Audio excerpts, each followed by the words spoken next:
Hi, this is your revisions video. You need to be paying attention to everything that's on the board and the things that I say during this video to make a good grade on your revisions. So, sorry, I got distracted. Happens sometimes. So first of all, I want you to remember that your revisions assignment is an assignment where I have to see what you changed, how you changed it, and what kind of error you made, or what kind of something that you added, or whatever. The things that you changed to improve your writing. There are two goals in your revisions. Number one is to get this assignment done. And that is to mark at least 5 changes with the little numbers that you need to show. And the other one is to make as many improvements as possible on your paper so that when you get to writing your final draft, it will be the best it can be.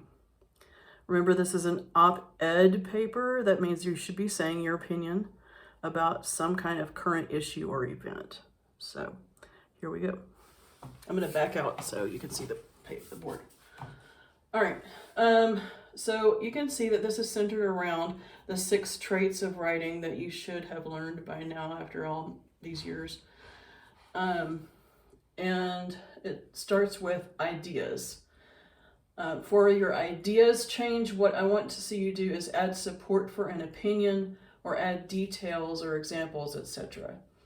On your rough draft, if you did not get full credit, probably it's because your writing wasn't long enough. And so adding anything would count as an idea thing. I added up above, more than half of my students forget this every time. That would be sort of an informal statistic. And so that I'm adding support for something I'm having you do. So I put a number 1 there next to what it added, showing that it is an idea change, okay? Number 2, organization. Make sure you have all of the parts of the op-ed that I told you to have, and put in paragraph breaks. Even if you have the exact parts that you need, but one of your paragraphs is really long, let's say one of your paragraphs is like 10 to 12 sentences long, that's pretty long. You could probably break that into 2 paragraphs. So I'm going to look for the parts, the opening paragraph, the middle or body paragraphs, and the ending or closure paragraph. And you could put paragraph breaks. You could add a part that you forgot to have. Maybe you didn't have an ending or closure, you should have one. Or you could change the order of something. You could change the order of 2 words, 2 sentences. You could put a sentence that you put toward the end and move it to the beginning with an arrow and put a number 2 by that. Those are some ideas. The next category of change is called voice changes. It has to do with how you're presenting, what words you're using to present what you have to say. If you were writing for a newspaper, which is what an op-ed is for, some kind of news outlet, you would not use slang or informal language. So replace any informal language, unnecessary abbreviations like BC for because. Please write the word because out, or numerals that should be written out. Pretty much anything larger than 12, in my opinion, should be written out in letters. So, THIRTEEN. You know what? I think I got that wrong. It should be less than 13. So I'm gonna actually just take this out. I don't have a marker with me, but numbers that should be written out.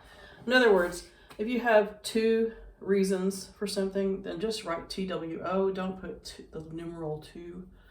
I made a mistake. I corrected my mistake. I can put a little number, I don't know, number 6 next to that. make sure that what you are saying works in English. So sometimes when you are thinking in Spanish and trying to translate what you're just trying to say into English, sometimes the grammatical structure or the way that you're saying it somehow does not work in English. For example, we have one word in Spanish called, it's en, and then we have 3 words in English. You need to make sure you're using the right thing. So Carlos es en su locker works fine in Spanish, but Carlos is in his locker does not work in English, because that means that he's actually like inside his locker. And unless he is a kitten, he probably would not fit in a locker. So you need to use the right word. In fact, that one would be Carlos is at his locker. Something like that. That would be a voice change. So there are several possible changes you could make for that. Number 4, word choice. So this is similar to voice, but in this one I want you to replace a linking verb with an action verb. So for example, the crowd was big. It could be hundreds of people gathered at the whatever. I didn't finish the sentence because I didn't think of where the crowds were gathering. But the point is to change the word was and make the sentence better by using an action verb like gathered. There are other things you could do for word choice. You could replace a general word with a more specific word. And I did that actually in this one as well. Big is relative. Depends, if you're going to a birthday party, like 30 people would be a big crowd for a birthday party at someone's house. But if you're going to the stadium, then thousands of people would be big. And in this case, I put hundreds of people. So hundreds is a more specific word telling more specifically how big the crowd was. Like I say, these explanations here, for example, replace a linking verb with an action verb, are ideas for how you can make the choices, make the changes. Number 5, sentence fluency. Break up any super long or run-on sentences. So if you have a sentence that's like 6 or 7 lines long, that's probably too long, especially some of you write pretty small. So anyway, that's probably too long. Probably needs to be at least 2 sentences, maybe more. And also if you have a sentence that's 2 sentences put together with nothing to join them, or maybe with just a comma between them, that is not correct, and so you need to correct that. Fix fragments. I've said this many times, but the most common way I've seen fragments is within a compound sentence. So, for example, we went to the beach and was beautiful. In English, that doesn't work. In Spanish, you could say that because it's understood what you're talking about, but the only time we use understood subjects in English is with imperative sentences, and that is not an imperative sentence.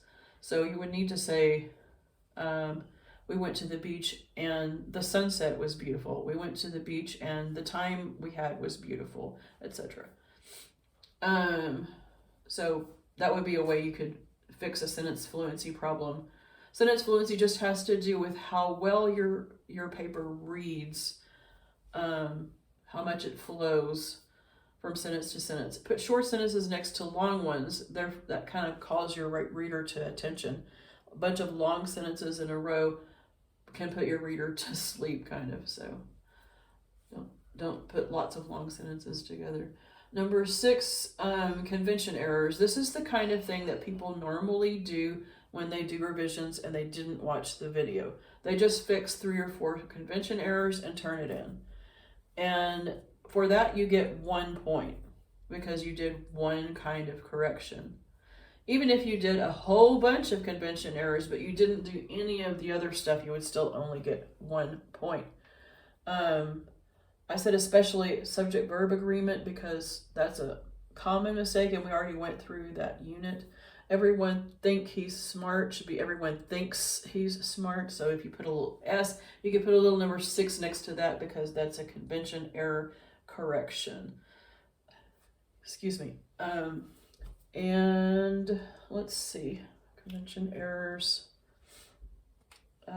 So as I'm looking for this, I'm looking to see what numbers you put on the paper and if you did it right.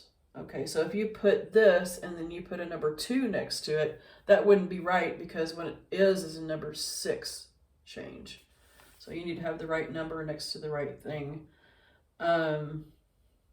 If you give me something that looks like a final draft in the revisions assignment, I will not accept it. I need to come back at the picture, don't I? If you give me something that looks like a final draft in the revisions assignment, I will not accept it because I do not see any changes on that. I have to actually see something crossed off or something added or an arrow or a paragraph symbol or something with a number beside it in order to give you the points. So 2 reasons to do revisions assignment. I think I said this at the beginning, but I'm going to say it again. Number 1 is to get your revisions grade. Okay, so if you make 5 changes, you're going to get 5 points. If you make 6 changes, 1, 2, 3, 4, 5, 6, and you have all of these numbers, then you'll get 6 points. But the other reason is to improve your writing so that when you get to the final draft and you incorporate all the changes that you made, as well as any changes that I put on either your rough draft or your revisions assignment or edits that I showed you, you should add those too, because I don't do that just for fun. I do that to help you to make a better paper when you do your final draft. So incorporate all of those things into your final draft, make it the best you can.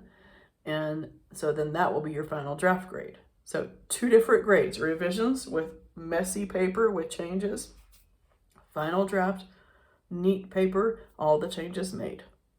Okay, happy writing.